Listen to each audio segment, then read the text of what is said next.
Asia के southern coast पर एक छोटा सा शहर है, लेकिन इसकी चमक पूरी दुनिया को अपनी तरफ अट्रैक्ट करती है। ये सिर्फ एक शहर नहीं, ये है बिलियन डॉलर्स ड्रीम्स का प्लेग्राउंड, जहां हर रात लाखों डॉलर टेबल पर लगते हैं और एक सेकंड में फॉर्चून्स बन भी जाते हैं और कंगाल भी हो जाते हैं, भिखारी भी बन जाते हैं।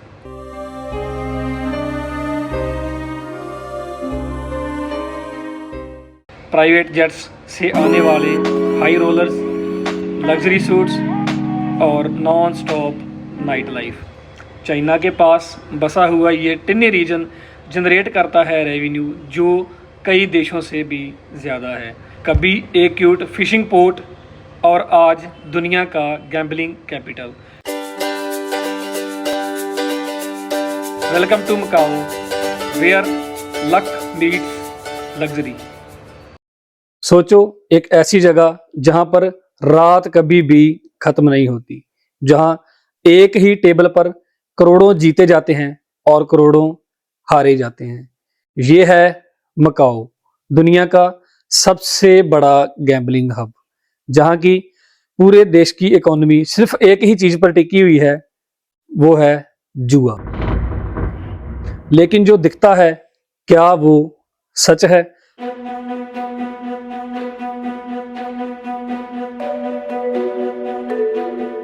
इस चमक के पीछे छुपा है कर्जा,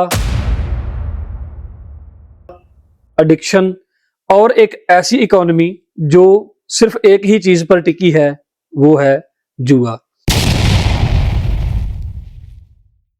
आज हम जानेंगे मकाओ इतना अमीर कैसे बना और यहां कितना पैसा हर रोज गैम्बल होता है, कौन आता है जुआ खेलने के लिए, गैम्बलिंग करने के लिए, और सबसे इंपॉर्टेंट बात, क्या ये एक सक्सेस स्टोरी है या वार्निंग। वीडियो एंड तक देखना, क्योंकि लास्ट में मैं तुम्हें एक ऐसी रियलिटी बताऊंगा जो तुम मकाओ के बारे में कभी सोच भी नहीं सकते। मकाओ चाइना का एक छोटा सा रीजन, साइज दिल्ली के एक जिले से भी छोटा, और इसकी पॉपुलेशन सिर्फ 7 लाख के आसपास है। लेकिन फिर भी गैम्बलिंग रेवेन्यू के मामले में ये लास वेगास से भी आगे, और शॉकिंगली यहाँ की गवर्नमेंट की मेजॉरिटी इनकम इन कैसीनो से ही आती है। लोग जितना हारते हैं, शहर उतना जीतता है। स्टोरी यहाँ से स्टार्ट नहीं होती। सन 1800 में मकाओ पुर्तगाल का कॉलोनी था। गवर्नमेंट को पैसा चाहिए था, लेकिन टैक्स कम था, ट्रेड लिमिटेड था, तो इसलिए उन्होंने गैम्बलिंग को लीगल बना दिया, जो आगे जाकर फ्यूचर में एक बिलियन डॉलर्स की इंडस्ट्री बन गया। चाइना में गैम्बलिंग इलीगल था, तो मकाओ एक लूप होल बन गया गैम्बलिंग के लिए। जो रिच चाइनीज लोग थे, उनको जगह मिल गई गैम्बलिंग करने के लिए। जहां रिस्ट्रिक्शन होती है, वहां डिमांड और बढ़ जाती है, और मकाओ ने इसी चीज का फायदा उठाया। मकाओ ने एक सिंपल फॉर्मूला फॉलो किया: control the gambling, tax the gambling and get rich from the gambling. अभी बात करते हैं सिस्टम कैसे काम करता है और कौन यहाँ पर आता है। मकाओ के गैम्बलर्स का मेजॉरिटी मेनलैंड चाइना से ही आता है। चाइना के बड़े बड़े businessman, high rollers, VIP players और टूरिस्ट। मकाओ का सीक्रेट वेपन्स होते हैं जंकेट्स। सोचो, तुम एक बिलियनियर हो, तब एक एजेंट तुम्हें सीक्रेटली मिलता है और मकाओ लाता है। लग्जरी होटल और साथ में क्रेडिट्स भी देता है, और फिर तुम करोड़ों रुपए टेबल पर रख देते हो। ये लोग कैसीनो के लिए गोल्ड माइन होते हैं। अभी आपके मन में भी एक सवाल घूम रहा होगा कि रोज कितना पैसा गैम्बल होता होगा, लाखों, करोड़ों या अरबों। डेली हंड्रेड्स ऑफ करोड्स यहाँ पर गैम्बल होते हैं। कोई इंसान यहाँ पर करोड़ों जीतता है, लेकिन कोई इंसान यहाँ पर इतना हार जाता है जो कि कोई आम इंसान अपनी पूरी जिंदगी में उतना कमा भी नहीं पाता। अभी आते हैं उस बात पर कि गवर्नमेंट कैसे कमाती है। कैसीनो जितना कमाता है उसका मेजर हिस्सा जो है वो गवर्नमेंट के पास टैक्स के रूप में जाता है। मकाओ में गैम्बलर्स रिस्क लेते हैं,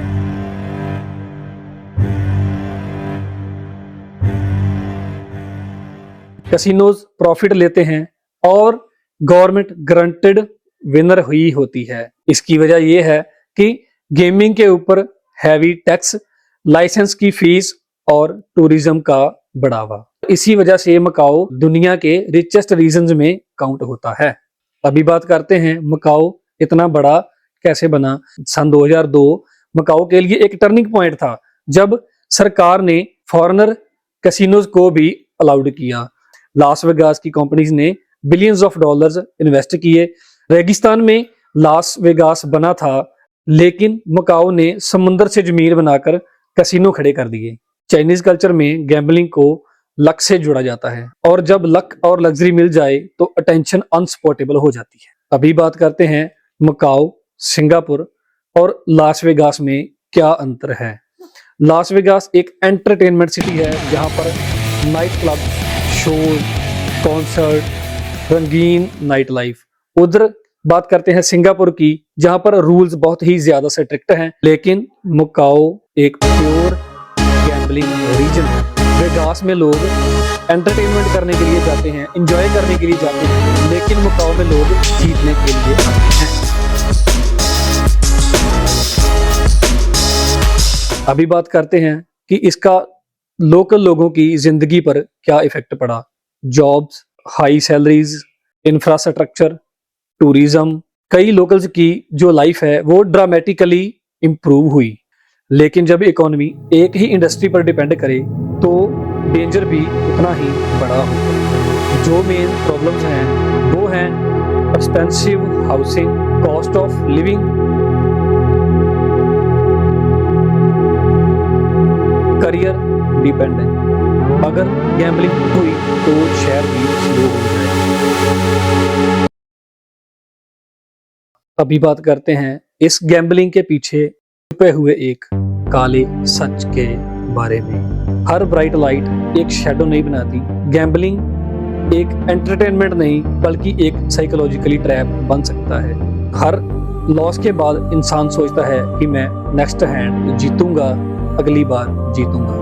कैसीनोज का डिजाइन ही ऐसा होता है कि तुम टाइम और पैसा बिल्कुल भूल जाओ। अभी बात आती है क्राइम और मनी लॉन्ड्रिंग की। जहां इतना पैसा हो वहां इलीगल नेटवर्क्स भी अट्रैक्ट होते हैं, जैसे कि लोन शार्क्स, इलीगल बैटिंग, और अथॉरिटीज को बार बार इसका क्रैकडाउन करना पड़ता है। इसका जो सबसे बड़ा रिस्क है वो है कि एक रीजन की इकोनॉमी है जो सिर्फ गैम्बलिंग पर ही टिकी हुई है। ऐसे ही मकाओ की इकोनॉमी गैम्बलिंग पर एडिक्ट हो चुकी है, और जब इकोनॉमी एडिक्टेड हो जाए तो विड्रॉल पेनफुल होता ही है। अभी आता है साइकोलॉजिकली ट्विस्ट। अगर तुम्हें एक रूम में ले जाया जाए जहां खाना भी फ्री, पीना भी फ्री, और वहां पर कोई भी खिड़की ना हो और बाहर का कोई दृश्य ही ना हो, और सिर्फ एक्साइटमेंट एक्साइटमेंट एक्साइटमेंट, कितनी देर में तुम भी बेट लगाओगे ही लगाओगे। कैसीनो सिर्फ गेम नहीं है, इट्स इंजीनियर्ड बिहेवियर। अगर आपको भी ऐसे ही डीप डॉक्यूमेंट्रीज पसंद हैं, चैनल को सब्सक्राइब करो, वीडियो को लाइक करो, कमेंट करो और इसको आगे शेयर करो, क्योंकि यहाँ पर हम दुनिया की हर रियलिटी दिखाते हैं जो सरफेस पर नहीं दिखती। मकाओ एक पैराडॉक्स है, एक तरफ एक्सट्रीम लग्जरी और दूसरी तरफ साइलेंट लॉसेस। एक तरफ इकोनॉमिकल मिरेकल और दूसरी तरफ ह्यूमन कॉस्ट। सवाल ये नहीं है कि गैम्बलिंग सही है या गलत, सवाल ये है कि हम चमक को देखकर अंधेरे को इग्नोर कर रहे हैं। नेक्स्ट टाइम आप जब भी कैसीनो में जाओगे, कैसीनो की फ्लैशिंग लाइट्स को देखो या किसी को ये बोलता सुनो एक और गेम, तो मकाओ को याद करना, क्योंकि कभी कभी हाउसेस ऑलवेज विंस। मैं मिलूंगा आपको एक नेक्स्ट वीडियो में एक और हिडन सच्चाई के साथ।